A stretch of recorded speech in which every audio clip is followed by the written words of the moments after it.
Good evening and welcome to the PinkUn Show number 169, our dedicated Canaries shenanigans that's ditched petals for preparations. I am Michael Bailey and we are live here from Carrow Road as the lovely Norwich City Fans Social Club prepare for its this evening's Fans Forum with head coach Daniel Farke. We may not get to spot the man himself, as to be said, but we still have loads to talk about, of course, in the next 40 minutes or so, including that dominant response at Bolton, the prospect of taking on one of the form sides in England this weekend, as well as your comments and questions, the current championship picture and touring Flip the Bird.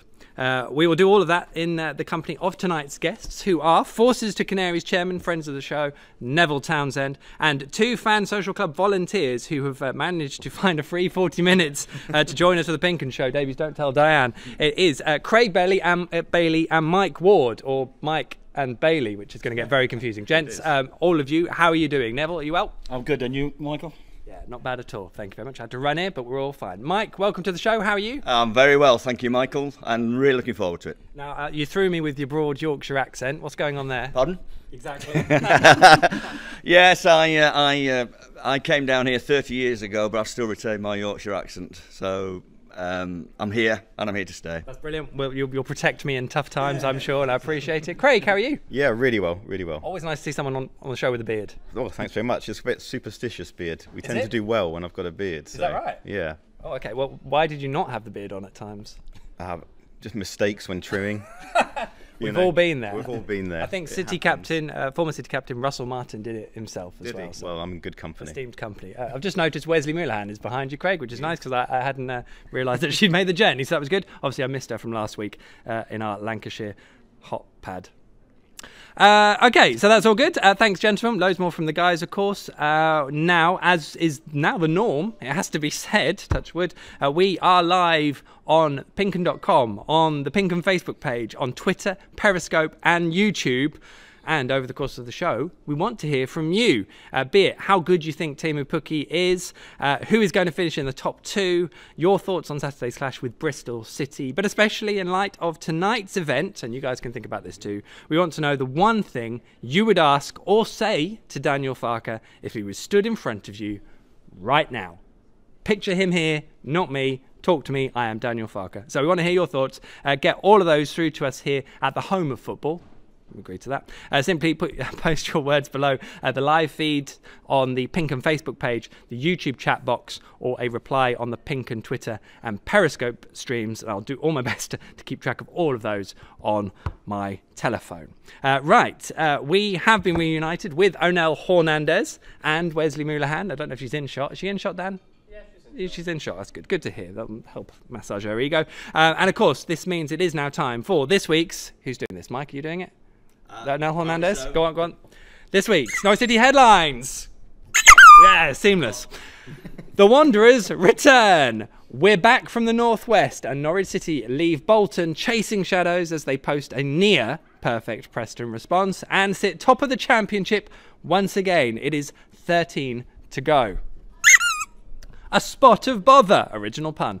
But it should have been more than 4, of course. Kenny McLean makes it 7 penalties and 1 goal. A shocker of a stat that's proving some pretty ridiculous suggestions in terms of solutions. Let's just hope the next one that really counts, Norwich score it with a Panenka. The spy who fined me. Leeds handed hefty £200,000 fine after admitting they broke an EFL regulation. No points deduction, but that was never the aim anyway. And at least the matter is now publicly closed, leaving all excuses off the table. Just a Jacob. Murphy helps West Brom win their game in hand last night to tighten the picture at the top of the championship that little bit more. Still a little uneasy with that loan move, if I'm honest. And finally... sell all their tickets. Bristol City ask for their full allocation for Carrow Road on Saturday, meaning they'd better sell all their tickets. It's the Robins' big shot at proving their unbeaten run should be a real worry for the sides above them, including Norwich. Mike, well done. Top stuff. I should just add a quick word for the Academy products.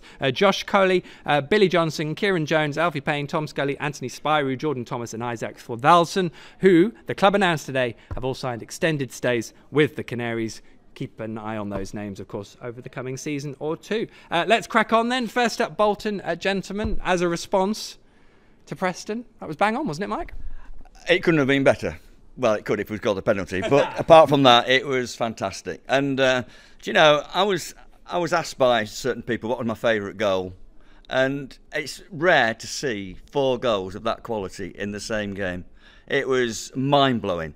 And that video that went viral, I forget the source of it, but over 1.5 million hits. It says it all. And we're no longer under the radar, Michael, I'm afraid. The radar has been beeping for a while. It wasn't actually next on my list about the goals, so we'll get that. But I mean, no, you're fine. No, you're fine, because it's the biggest talking point. And it was the first goal that kind of did all the sharing, Craig. But as Mike says, I mean, it was so good. It was stunning, wasn't it? I think it was Rob Butler who said it was like you were playing a game on FIFA and your mate had popped out and you carried on playing. And, occasionally the players bump into you by accident. But it was incredible. I think there was a stat that Moritz Leitner played the last 11 minutes and had more successful passes than Bolton for the entire 90 as a team, which is just absolutely mind-blowing. Yeah, crazy. Had the best passing stats or more completed passes than any other Norwich player has attempted in the history of passing football. Ever football. I mean, Neville, you've seen a lot of football in your time as it was. You were there. I mean, how did it rank? Because we have to bear in mind, I think I gave Bolton a 3 out of 10. They're probably the worst side I've seen in a while. Yeah, but I thought it looked like a bit like a pre-season friendly at times, because Norwich had 70% possession stats, which is phenomenal for an away team. And those 4 goals just summed it all up. And I thought the second one, in my opinion, was probably the best one, Stevenman's goal. But it was like a training session, and I think the atmosphere was a bit flat, if I've got to say, in the Norwich fans? Yeah, yeah, it was a little bit at times. It was a bit flat. I don't know why. It's just one of those things that happens. And it was still a good away day, even though it was a long drive there and back. And happy days for all on Bristol at the weekend. Indeed, you have to enjoy these. Neville, these are the good days. You have to enjoy them. It's interesting. I suppose a slight caveat: Leeds are at home to Bolton on Saturday. So as poor as they were, Leeds get to tuck in this weekend. Got to stop talking about Leeds. When do we start worrying about the penalties? Because it's remarkable. They have missed 6 of 7. Yet you could argue only 2 of them have really had an impact on any games. Yes, but you look at goal difference, Michael, and it's so tight, and those goals, if they'd have been scored, then the goals difference would have been so much more positive. It's bizarre. I've never, like Neville, I've watched football a long time, and I cannot ever remember anything like this with so many penalties being missed. Yes, it hasn't cost us yet, but my word, it could do. It could do. I mean, I liked what Daniel said in the press conference up in the Northwest when we were still up there about, I'm going to pick a player to take them now because the same player won't miss 6 out of 7. I mean, of course, he then picked someone who hadn't taken one, which is a slight issue. But, I mean, who does take the next one? Craig, you up for it? Yeah, I'd love to take one. I'm a left footer though, and all these theories about left footers being easy to read. But I took a few in Sunday League. Excellent. That'll do it, to be honest. I think did Farke say that Kenny McLean had 15 from 15 before he took that one? So there's not a lot he can do unless he wants to take it himself. It's a great record, 15 from 15, and then he misses one. It was probably the worst of the lot as well. That might still come up. You never know. Farke takes one. Well, I did a tweet on Saturday morning, extolling the virtues of Kenny McLean and playing, and the last line on my tweet was, "And he should take penalties." So you can imagine. Well, exactly. The pelters I got were extraordinary, and deservedly so. So I took that one for the team. He had a good game. But he did have a good game, and had a good game. I'd stick with him if he's playing. But that's another question for later on. I would stick with McLean because his record's really good.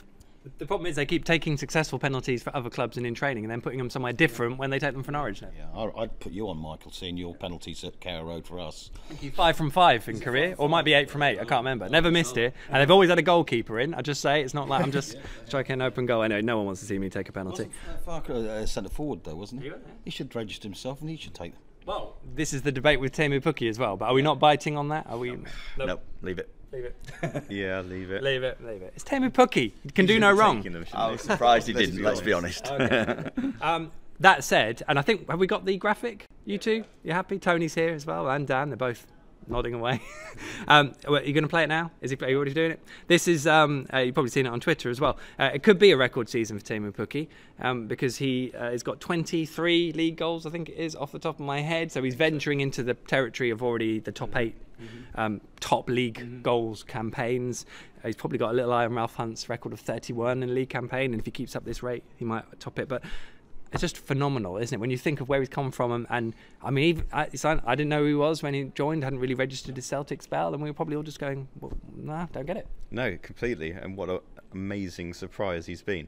His movement is just incredible. He works so hard as well in that lone striker role, and yeah, the finishing is just cool as a cucumber. Yeah, when he signed, like everybody else around the table, I'm sure I look at, you will look at fans' views from the clubs that he's been at, and the Celtic fans weren't impressed, and you're thinking, oh, what have we got here? But my word, he's so cool in front of goal. It's fantastic to see. But he's so vital to the team as well. It's not just his goal scoring. The way he runs the channels and he links with Stiepermann. It's phenomenal. It really is. I can't remember which Sky pundit it was who said it, or it might even be I think it might even be a piece that we've got and PinkUn coming up in the next day or two, so I won't spoil it. But they made the point, legend by the way, not a Norwich legend, made the point of how Teemu Pukki's sort of spells just gave him extra bits of his game, new skills, new things he could develop, and it's now sort of put together, and Norwich are just benefiting from having this rounded striker that Phil Parkinson called best striker in the division. Because what is he, 27, 28? Yeah, 28. So he's at his peak really, isn't he? So what's gone on before, like he's been learning his trade, the Celtic fans didn't rate him, but sometimes he plays for Norwich and you probably don't notice him. He does a lot of work off the ball, and then all of a sudden, bang, by the end of it he scored 2 goals. And that's what he's there for. Lineker, what did Lineker do? Going back, but he's always in the box and banging goals in, and that's what he's paid to do, and he does a damn good job about it as well. I haven't seen it, but did anybody know his conversion rate for the chances that he has to the number he scores? Because I would imagine that his scoring rate is pretty high. I have seen it actually, but I can't remember what it was. I was looking. I was looking at something similar, and I remember thinking it was very good, but Billy Sharp's was better. Right. But I might be wrong on that because I didn't make such a big deal of it. I thought, no, we'll leave that one alone. But he's good enough for us. Although he should have had a hat-trick on Saturday, by the way. He missed his easiest chance, didn't he? 6 yards out, and probably slightly behind him. Let's get some of your messages, shall we? Remember, we're asking you, just get in touch, say what you want within reason, and we'd also like to know what you would say if Daniel Farke was stood right in front of you now. So let's go through some of these. Let's have a look on Facebook. I'll try and read them before I actually read them out, but it's always quite difficult. For example, Ivan Adcock comes on with, is Michael playing snooker after? Dan liked that one. Thanks, Dan. Cheers for that. Question for Daniel Farke from Chris Bailey. Will a new contract be signed? Will the family join you here? How nervous are we all? Not at all. Oh! I think he'll sign a new contract. I'm certain. I want him to sign a new contract and ASAP, to be honest. To stop any speculation. Yeah, it would help. Case of when, not if. Yeah. That's presumably confidence. I imagine it might come up tonight.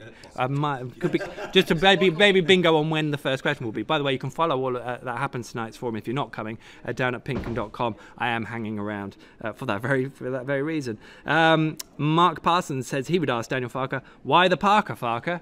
Probably because it's nice to say. Patrick Brister, what are the professional trainers doing? Can they not sort and train players to take penalties? A hard enough kick in the right place will beat any keeper. I must admit, we do keep just shouting from the press box.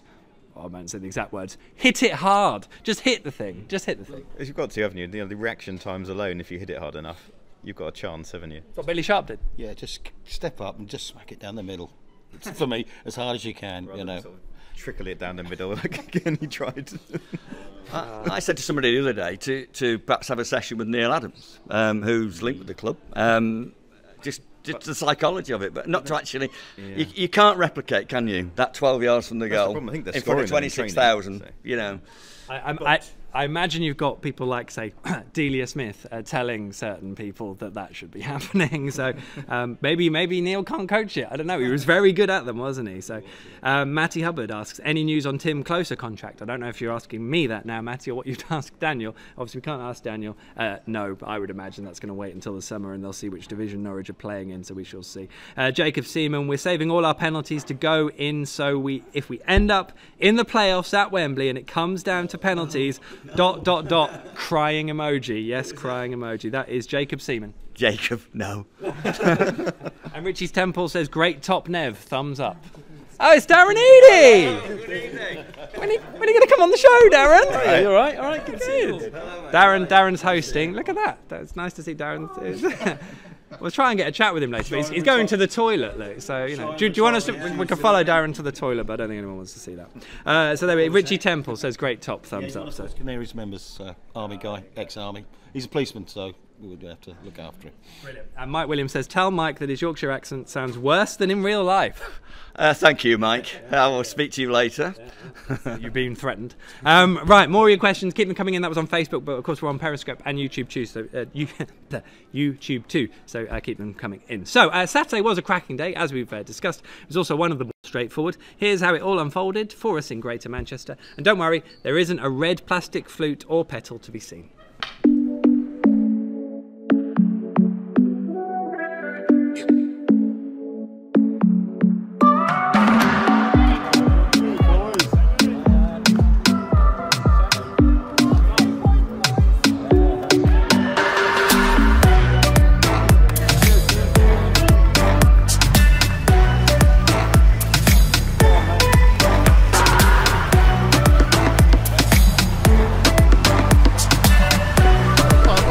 After beating Ipswich, you're on a bit of a high, so so I thought I'd make the long trek up there. Hope for a win, and hopefully bounce back from Wednesday. Yeah, and it's another ground I haven't been to, so that's another tip. Yeah.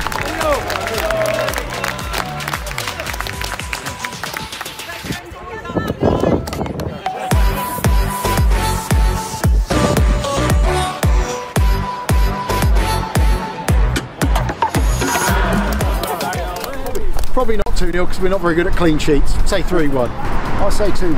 I'll say 3-1 Norwich.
Well, that's the first away game I've been to for over 10 years, and I'm absolutely delighted, you know.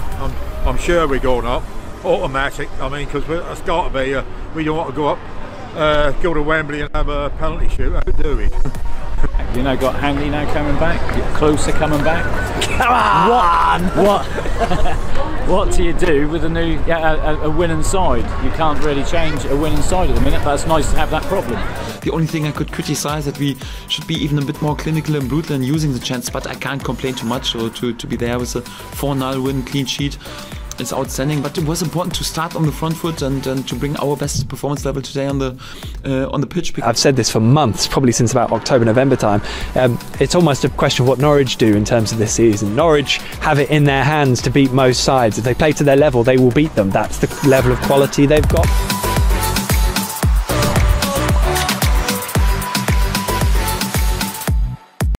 And of course, thanks Darren Eady, by the way. He's gone off to do something important, don't know what it is. You can catch all our superb PinkUn Matchday coverage across all the usual social media channels, the PinkUn app and PinkUn.com. We're going to talk about the championship picture later on, but we should talk about Spygate as well. Do any of you really care about it? Because there's so much talk about it. Anyone that fussed when the news broke on Monday? No. Not really. I'm sure lots of your fans will be there. Oh, Michael, yes. Fans, didn't you? They're not my fans. The hashtag LUFC, I think, was the problem. So there we go. Well, there we go. I think that sums up Spygate nicely. And it is definitely tight at the top. But you know what? We're going to talk about that in a bit. Let's have a look at some of your questions on YouTube, shall we? Neil Jones, Bristol City have a powerful midfield. Does that mean we can't risk Tetty and Leitner together? Historically, as a pair, they can be run over, which I would agree, but a lot of the rules from last season haven't really worked this year, have they? No, not really. It's a difficult one. It's as well, winning 4-0, it's difficult to change a team that's done so well, isn't it? Yeah. And that's the thing. Farke, you'd imagine, will stick with Kenny regardless. Yeah, and Teti won't be fit anyway. But it's all about our possession, I think. I really do. If we have the ball and stop them having it, then it's irrelevant, quite frankly. Well said. And what else have we got? Lola Mora. Would Madders have fit into this team? Would he have even fit in? Would he even play? Last season's top scorer, by the way. Nev? I don't know. That's a very good question. And I've heard it put before. It's a difficult one, isn't it? Because everything revolved around him last season, and you know, it was 16 goals and 10 assists. I don't know what it was. I really honestly don't know, because we are playing some superb football with all these guys, you know. So I wouldn't like to say. I'm not going to hazard again. I'm going to sit on the fence on this one. Well done, Nev. Pete Raven will give you some stick for that one. There we go. Okay, well, keep your questions coming in, and we'll have a look on the other feeds as well: Periscope, YouTube, and of course Facebook. As you can see, it's getting quite busy in here. I hadn't appreciated there'd be quite so many people coming in.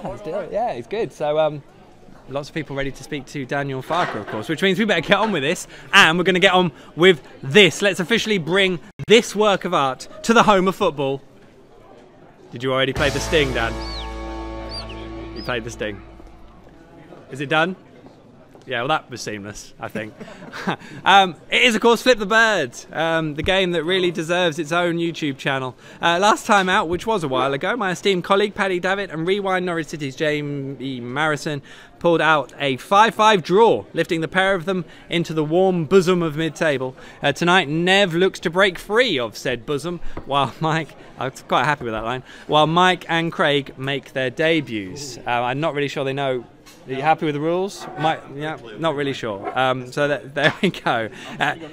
In short, probably. It probably won't be in short, but it doesn't matter. 30 seconds to flip as many beer mats as possible, starting with one, by the way, Mike, you know, and then build up your pile. Keep building up your pile and stuff. I'll commentate and do a bad job of it. Are we ready, Dan? Have you got a timer ready? You happy? All right, then. 3, 2, 1, go. 30 seconds, very fast start there from Mike. Add them together, flip the whole pile, Mike. Flip the pile, that's it. All right, yeah, you got to flip the pile, that's it. So that pile, that's it. And then you add them on and flip them. There you go. But, you know, we'll start from that and we'll be fine. Because we're not so fussed about the rules. Oh, a lovely catch there from Craig. Bailey by name, Bailey by nature in terms of Flip the Bird. Nev's just sort of ticking on nicely in the background there. He's looking a bit concerned, though.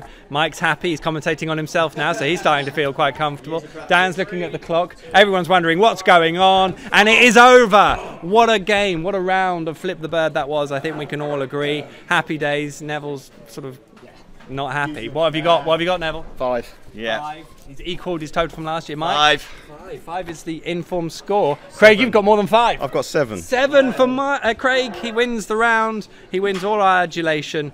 What a happy day. So a 5 for Mike, a 5 for Nev, and a 7 for Craig. Are you happy with that? Really happy. Other than the birth of my child and getting married, this is the best day of my life. You're not the first to say it. You're probably not the first to say it. We'll do a selfie at the end of the show. But for now, let's have another sting, shall we, Dan? Just checking that we're all right for time. We're all right. Dave Freezer is here. That's exciting. All the big stars are here now. That's good.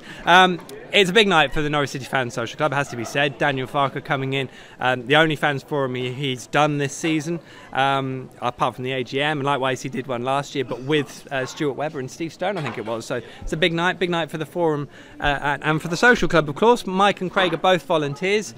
Gents, how on earth did you get involved? How did you get involved? Well, I just saw an advert on Twitter for somebody that wanted with some web skills, and as I've worked in the web industry for a long time, and I wanted to get involved with the club a bit more and help out with a wonderful charity, I answered it, had an interview in inverted commas with Diane, and started there.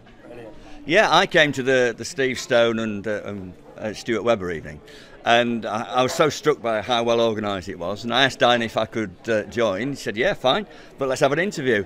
Now, I've been a senior leader in schools for years, and this interview was as tough as any that I've ever had. And then we get all these jobs, but it's absolutely brilliant. The people I've met through it, and I'm sure Craig will endorse that. It's fantastic, and the job they do is wonderful. It really is. It's putting on these events, but it's also the amount of money that they've raised for the Community Sports Foundation, because I think Diane said it's certainly high 5 figures, isn't it? Huge amount. Yeah, it's going to be announced at one of the home games later on in the season. But yes, it's a really good figure. The Sheffield Wednesday home game. Look out for it. Yeah, well, yeah, absolutely. And these are quite important, aren't they? I think the club they've gone through different phases, different leadership. It's been difficult at times, but obviously easier at some times. It gets quite easy when everything's going so well on the pitch, of course. But these are really important moments for the fans. They don't always listen when we sit there quizzing Daniel Farke every week, and they want to do it themselves. Well, a couple of meetings ago, Ben Kelsall came to the meeting, and he was fantastic, wasn't he? And he said, really look, anything you want to happen, and it was his suggestion actually that we have Daniel Farke, because we were going to have a player actually, and he said, no, let's try and get Daniel. Come on. Brilliant. Well, speaking of Ben Kensal, he might be on the PinkUn Show next week, so keep that one to yourselves until I say it later on tonight. Brilliant. So, well done, guys, for putting in the time and effort. It's brilliant, and it's obviously without you guys it wouldn't happen. So there we go. You love these events, don't you, Neville? Yeah, I always try to come along. I think the last one, the quiz, I couldn't make it. It wasn't very well, but all the rest I've been to, and Diane and the team do a great job and raise a lot of money for CSF. So hats off to them, and fair play. Yeah, do a great job. Is that why you lost? Did your team? Did you still have a team that lost the quiz? Of Canaries didn't put a team. I was joined in with I don't know who it was, but no. So we're champions of the on the buzzer quiz. We've all been there, so that's fine. Right, it's time for the Norwich City notice board as time rattles away. This is a happy man. This is congratulations to Marko Karkkonen. I hope I said that right, Marko. I'm just sort of trying to channel Raikkonen, who won the recent book competition set by City author extraordinaire Ed Cousins-Lake on the PinkUn Show last month. Marko opted for a signed copy of Norwich City in the 90s, and Marko actually wrote us a lovely email explaining that he'd been a Norwich City fan since the first Premier League season in 1992. He lives in Finland, he's Finnish. His favourite players were Brian Gunn, Jeremy Goss, Will Fox and Chris Sutton. Claim that too. And he wrote, I was thrilled already when Finnish player Jonathan Johansson joined the Canaries on loan, and was a bit disappointed when Jussi Jääskeläinen didn't join Norwich after his trial. This season has been very special, with Teemu Pukki making me so proud. I've been interested in his career since teenage years because he was touted as a very great talent here in Finland. I hope he'll score in the Premier League next season and make all the critics silent like Grant Holt did. My heart bleeds yellow and green, and I bleed yellow and green forever. The last 10 years I planned to visit Carrow Road, but it hasn't materialised yet. I'll do my best to see my favourite team on the spot. Marko, we really hope that does happen, and let us know if there's anything any of us can do, obviously apart from pay, because we haven't got any budget, but Dan bought me a juice. But if you do manage to make the trip, brilliant, Marko, let us know and keep in touch, please. Norwich are huge in Finland. I think we can all agree with that, can't we? Yep. And also, next up, this is a little flag up, we have started the definitive map of Norwich City's worldwide supporters. If you can add your group, or even just yourself, we've decided one person can be a group, simply email your details to thepinkun@archant.co.uk. And if there are any other tweets, stories, events or groups of a Canaries nature that you want to flag up here on the PinkUn Show and our Norwich City notice board, then let us know via all the usual social media channels, or of course, once again, you can send an email to the usual address. So let's have a look at the championship picture, shall we? Keep your messages coming in, by the way. We'll get back to those in a bit. You ready, Dan? Let's have a look at how it looks. The FA Cup curtailed the weekend's fixtures, with Norwich and Sheffield United taking full advantage, while West Brom took a perfect 6 points, including their game in hand last night. Derby host Millwall this evening. So there was little change at the bottom, but the rest of the month could really open up the gap to the bottom four. As for the top, Norwich are back on the summit, but the Blades and West Brom are on their coattails. It is starting to look like only the top 9 have a realistic chance of extending their season. So this weekend sees a cracker at Carrow Road and 2nd v 4th at the Hawthorns in the evening. Leeds really should only expect victory at home to Bolton, while Ipswich head to Wigan, and an important Midlands derby awaits on Monday night. And midweek should be interesting too, because Leeds and Bristol City both play their games in hand on the Tuesday, and come Friday, Leeds are back in action again at home to West Brom as they kick off the weekend's fixtures on Sky Sports. For the record, Norwich head to Millwall on the Saturday. I mean, if you were a neutral, you'd be looking forward to this, wouldn't you? Because that top of that table is set up beautifully. Simon, I don't know if you heard Simon Jordan, the ex-chairman of Palace, was talking about how the EFL should really start to look at getting more television money, because the product is fantastic. He said it's the second best supported league in Europe. And want to go the whole hog in terms of money ruining the game and so on. I'm not talking about that. But I get his point. It's unbelievable. I mean, the product is unbelievable. You look at all the close finishes and the late finishes. There is probably an argument for a Premier League 2 based on that, in the same, and all these teams are really chasing for it. That's virtually what it is. But the disparity with money, you know, I think it's $750,000 each for the Premier League teams, whereas in the Championship the home team gets 100,000. I think it's about 10,000 for the away team, you know, and it's just that the money, you know, and like you say, the product is fantastic, you know. Apart from, all right, Wolves last season ran away with it, but this season, you know, pick one from four really for the top two, isn't it? In my opinion, anyway. But it's a good product, and yeah, you're right. They should market it better, I think. I mean, in entirely unrelated news, I'm sure Sean Harvey has resigned as chief exec of the EFL. I'm sure, given the TV deal. Craig, it's going to be an interesting week for Leeds. At Norwich, a lot's been made of the games they've got still to play because they haven't got necessarily to play the other teams, and they've got to play each other, as West Brom will testify over the next coming week. Are Norwich best placed out of them all? Do you know what I think they are? But I think our March is tougher than a lot of people are giving it credit for. There's a lot of away games, and I know our away record has been incredible, but I think March might be tough, but I think April looks really, really good for us.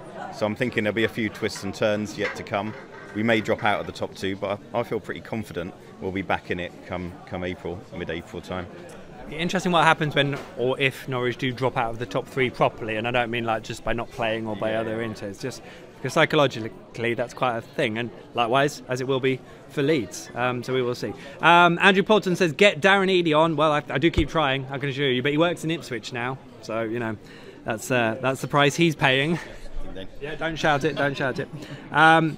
What else have we got here? Lucy5, so annoyed I can't be there to listen to Daniel Farke tonight. Someone please ask him what he thinks of Coop and Duck's Daniel Farke rap. That is a great question, Lucy. That may well come up. If you want to follow the forum, PinkUn.com, tonight we'll keep you up to date with all that. That's on YouTube. Thank you so much for all your messages. Let's have a quick look on Facebook, if I can pull it off. Lee Clark, go Forces to Canaries. 4 thumbs up for you there, Nev. He's happy with that. The chairman's happy with that. Ian Barrett, can you ask Darren Eadie to take the penalties from now on? Again, that might well come up. Look at how busy it is now. And also, this is the queue for the bar, by the way, not for Daniel. So, knowing it for one of these events. It is. It's going to be. Yeah. I'm not going to get a seat, and you two are going to have to go to help out with all this stuff in a bit. So, Diane will come over and not be happy. The other thing I should touch on as well. In terms of how the other sides are doing, of course, Kemar Ruth looks like he's going to be out for, well, most of the rest of the season. Leeds haven't exactly said when he's going to come back. I think Phil Hayes suggested he might be back before the end of the season. But, I mean, that's a blow. Just like it would be if Norwich lost to Timu, which we don't even think about. Yeah, I think he's decent. I really do. And it's a big loss for them, without a doubt.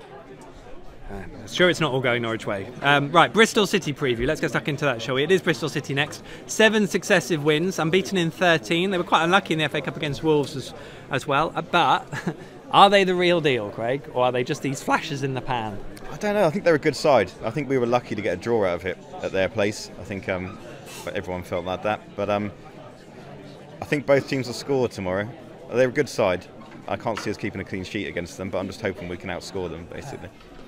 Goes for most weeks. They've got some very good players: Josh Brownhill, Callum O'Dowda, Marlon Pack, and players like that. I mean, and Lee Johnson's done actually a really good job to keep them ticking over because he's lost a lot of players as well, hasn't he, now? Yeah, he has. But what was it? They're 15 unbeaten, is it, or something like 13, that? Yeah. 13, is it? Oh, I read sub 50.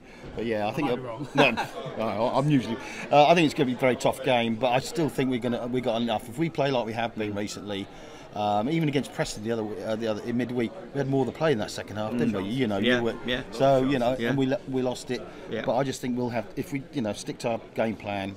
I think we'll have too much for them. You know, I'm not saying they're not a good team. You know, they're there. Well, they're 6th in the league, aren't they? 5th. Yeah. 5th. And well, no, they might be 6th now because I think Borough went above them. But I mean, how important is it the Norwich win? I mean, it's kind of tempted to say, we could probably take a draw, but actually, I'd take 7 wins and 3 draws, and I think that'll be enough. 87 points will be second for me. That's my personal opinion. I'm on 9 wins out of 13. That's my way. Yeah. I think a win on Saturday though would push Bristol back even further, which I think is very important. So that gap between us and them will be even wider.